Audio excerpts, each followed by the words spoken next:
If your birthday is in September, you are not alone by a long shot. For the past 20 years, mid-September is the most birthday-packed time of the year in America, with September 9th being the most popular day to be born in America. Well, all of these new September babies, they come with a lot of gear. So what do you actually need? What are the things that you can go ahead and skip? We have the co-founders of JoyLet. We have Alli Cavasino and Natalie Poston, who are here to help us out. And Natalie, your birthday is actually September 9th, right? Yes, the most popular day of the year to be born. Wow. Okay, so I'm a testament to this, that my basement is filled with gear that these newborn babies need, but then you don't keep for very long. Yeah, exactly. What are the essentials? Like, what do you have to have when they come home from the hospital? Yeah, so our first essential is a bassinet.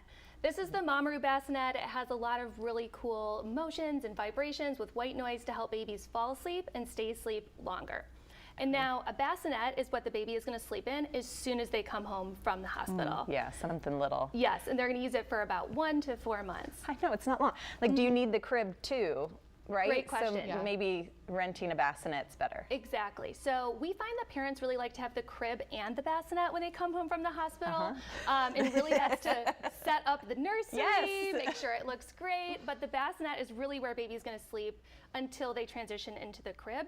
And to your point, that's why bassinets are such a good rental. Because if you're paying for the crib, this bassinet retails at $450. Wow. You can save half when you rent. You can also chunk those payments out over months, so you're not laying out all that cash at once. They're expensive. Natalie, what about lounger, and how do we know what's a safe product to use?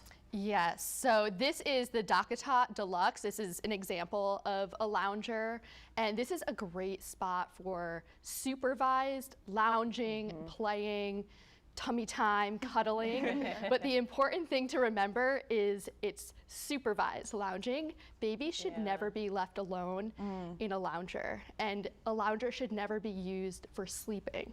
Babies should only sleep on a firm fitted or a firm flat mattress with a fitted sheet in a bassinet or a crib with no toys, blankets, pillows present. Yeah, I wish I would have got this though, but then I looked up the price tag. The Boppy, which got recalled, the other lounger, which ended up not being safe, was cheaper, but this gives you that flat surface that you're talking about. So probably another good thing to rent necessarily than to buy. You get the use out of it. Yeah, you can use this from birth till about 6 to 8 months.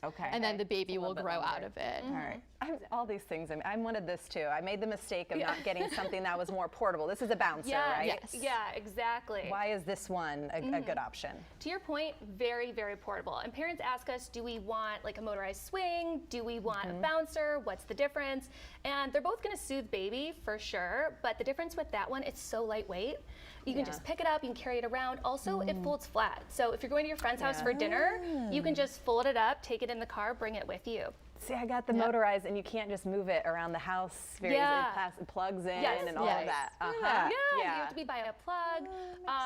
Exactly. But you know, when I was telling my husband what we needed, he was like, you don't need this. You don't need that. Where do you go to figure out this is what you're going to use it? Like, do you have a tip for moms and parents at home? Yeah, so as you know, there are so many options out there when it comes to baby gear, and we're really on a mission to make things easier, right? Yeah. So we find the best gear and toys from parents and pros. So we scour reviews, we stay up to date on the latest safety trends and news. You'll see that we only offer 3 options in each gear category. So for example, we offer 3 different bassinets, and that's because we only keep our top picks in each category. So we've done the research, so you don't have to. Made it easier for us. Right? Yeah. Thank you. Yes, but we're always on the lookout for new gear, and we're actually heading to Germany this month for the International Baby and Toddler Gear Expo to scout out new gear and take a look at the new coming trends. There's so much stuff. I know. Thank you for helping us break some of it down. And thank you for helping us save some money on some baby gear as well, ladies. We appreciate it so much. Thanks for having us.